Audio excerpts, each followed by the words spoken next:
This is the new BYD Atto 3. At first glance, it looks like a normal compact SUV. But once you get closer, you realize it hides some unusual design choices. It is a bit like Tom Cruise in that way. On the surface, he looks like a normal guy. But there is always something a little unexpected about him. The Atto 3 follows the same pattern. It blends familiar car design with a few odd twists. And today we're going to dive deep into what makes it stand out. We will walk around the exterior and analyze its styling. We will sit inside and explore its unusual interior. We will check the practicality and storage solutions. We will test its technology and features. And of course, we will take it for a proper drive. Acceleration, handling, comfort, and range will all be part of the test. I will even time its sprint from 0 to 60 miles per hour, because no electric car review feels complete without that. So buckle up as we explore this machine in detail. BYD stands for Build Your Dreams. It is a Chinese car manufacturer with huge ambitions. In fact, it is one of the biggest car companies in China. And not just a car company, but also an electronics powerhouse. Many of the electronic components in your smartphone may come from BYD factories. So this is not a small startup testing the waters. This is a giant corporation with global goals. Their vision is not only to sell cars, but also to change how the world views Chinese technology. They want people to associate Chinese cars with quality, innovation, and affordability. The Atto 3 is part of that mission. It represents their push into international markets, including Europe and beyond. And with prices starting from £36,000, it competes directly with big names. Volkswagen, Kia, Hyundai, MG, Tesla, all are on the radar. But does the Atto 3 have enough character to win customers? That is what we need to find out. From the outside, the car has a neat and tidy look. It borrows elements that feel familiar. The front reminds some people of a Cupra Born. The side profile hints at Volkswagen's ID.4. And yet the overall shape feels like a digital SUV you might see in a video game. Not ugly, not spectacular, just competent. The design is safe enough not to scare buyers, but it lacks the strong identity some rivals manage to project. Still, it is handsome in a clean way. There are 5 color choices available. Not a huge range, but enough for mainstream appeal. The wheels are always 18 inches, regardless of trim level. And there are 3 trims, though visually they all look very similar. That means even the base model feels like a top-spec version from the outside. For many buyers, that is a positive point. No one wants to feel like their cheaper version looks worse. In this case, BYD keeps the exterior differences minimal. Practical, clever, and fair. The badge on the car literally spells "Build Your Dreams." Some drivers may find that cheesy or unnecessary. Thankfully, there are rumors of a badge delete option. For those who prefer subtlety, that could be welcome. When you step inside, things change dramatically. The interior does not play safe at all. It is bold, quirky, and in some areas downright strange. The theme is supposed to mimic a gym environment. The door handles look like dumbbells. The dashboard has flowing shapes that resemble exercise equipment. Some people find it fun and refreshing. Others think it is gimmicky and confusing. One comparison is that parts of the interior look like a Star Wars alien design. Specifically, some shapes resemble the fish-like character from Return of the Jedi, who helps Lando fly the Millennium Falcon. Whether you love it or hate it, you cannot call it boring. And that is important in a crowded EV market. Dominating the center is a large screen. On the highest trim it measures 15 inches. On lower trims it measures 12 inches. But the functionality is essentially the same. The screen is bright, sharp, and responsive. Menus load quickly, and the system feels modern. The party trick is that the screen rotates. You can have it in landscape mode for a traditional car layout, or you can rotate it into portrait mode for a smartphone-like view. This is done electronically at the touch of a button. It is fun to show off to friends, but in practice portrait mode blocks part of the view ahead. So most drivers will leave it in landscape. The infotainment system is solid, but not flawless. Apple CarPlay is available. Android Auto is not yet ready, but promised as an over-the-air update. That is reassuring because many customers rely on Android phones. The digital driver's display in front of the steering wheel is surprisingly small, and it seems oddly tilted at an angle. Some people may find that irritating over time. It feels like a design quirk rather than a deliberate feature. Material quality is mixed. The upper surfaces and visible touchpoints feel premium. Soft leather, solid buttons, sturdy construction in many places. The center console even feels better than what Volkswagen provides in similar EVs. But some areas fall short. For example, the lower plastics beneath the steering wheel are rough and scratchy. When adjusting the steering will, one reviewer even hurt his thumb. That is not acceptable in a car at this price. The door handles mix soft leather with seams that look toy-like.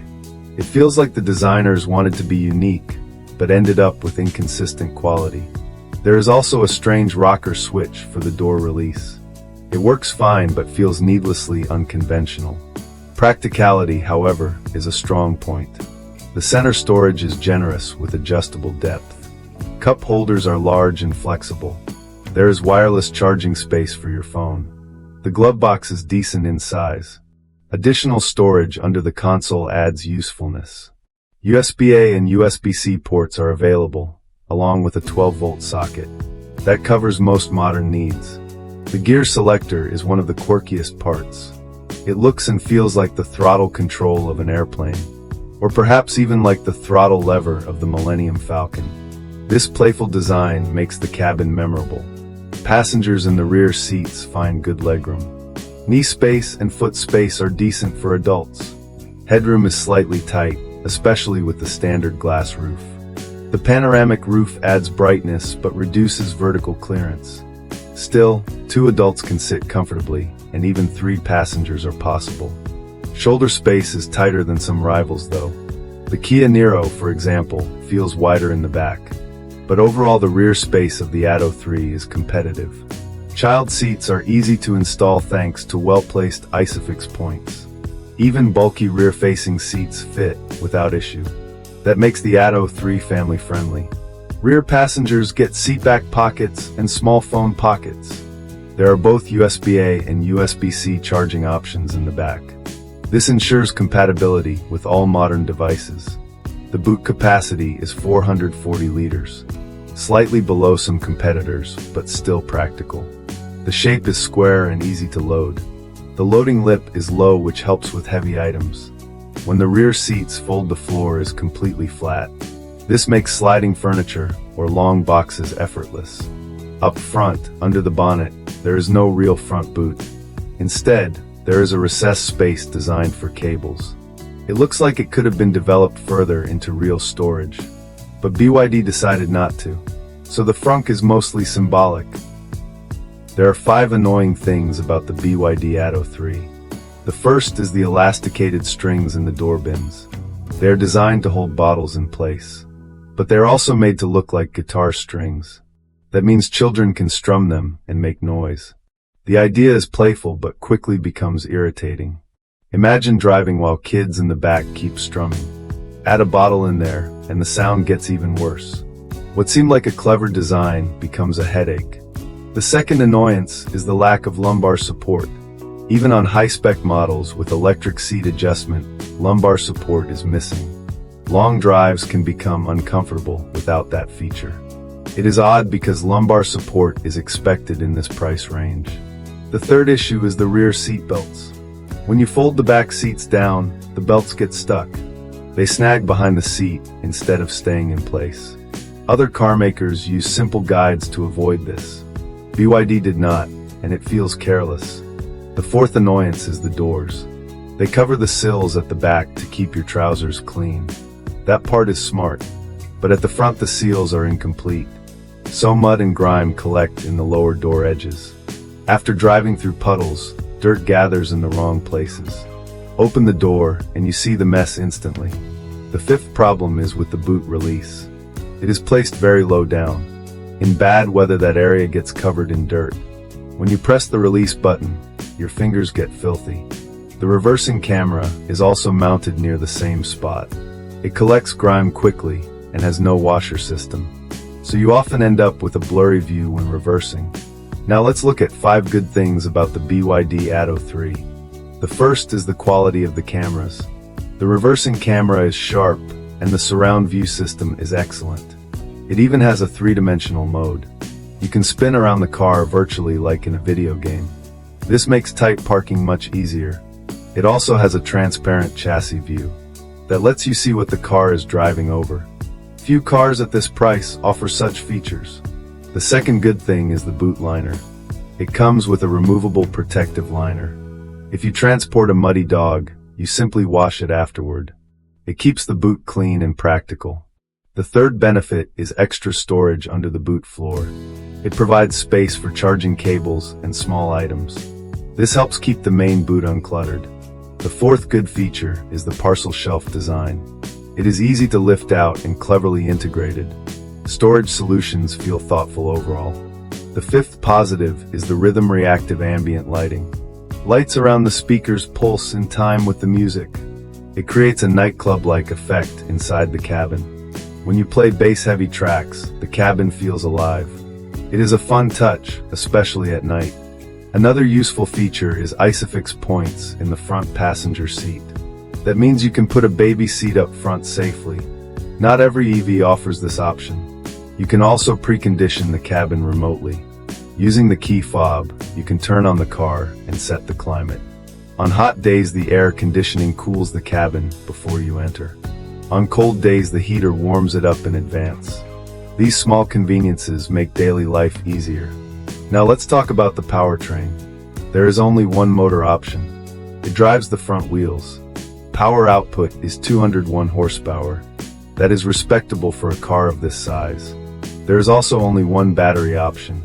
It is a 60 kilowatt-hour pack.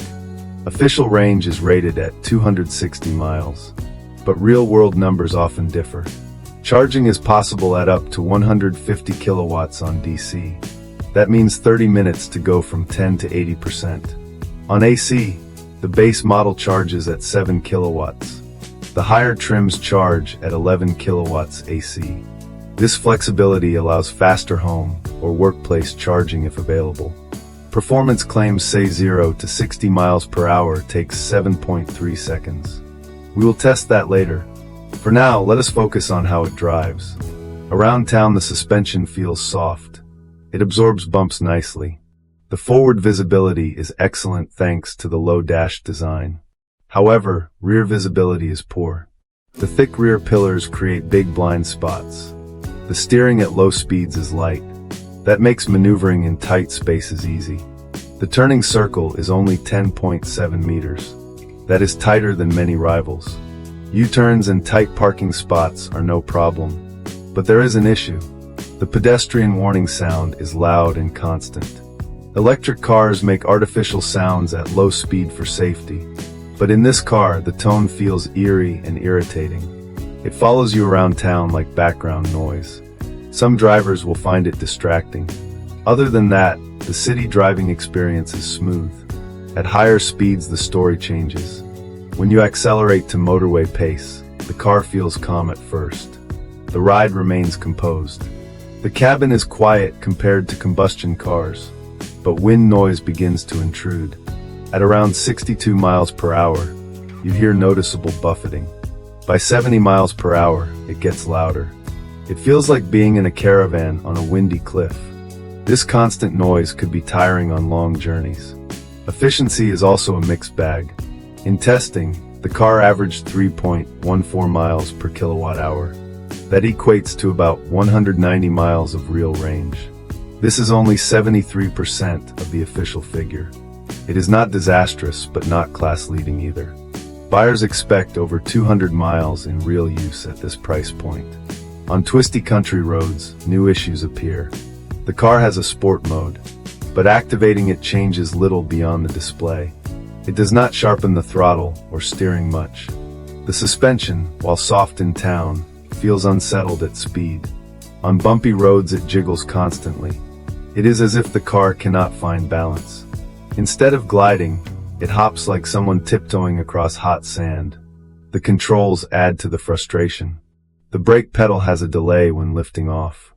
Reg braking continues for a moment after your foot lifts. This feels unnatural. The throttle also has a lag. Press the pedal, and nothing happens for a fraction of a second. Only later does the car respond. The steering feels disconnected. It is as though you are controlling the car remotely from far away, like operating the Mars rover from NASA's Houston base. This lack of feedback discourages spirited driving. The chassis itself grips well, but without confidence in the controls, the fun is lost. Cars like the MG4 feel sharper and more engaging on the same roads.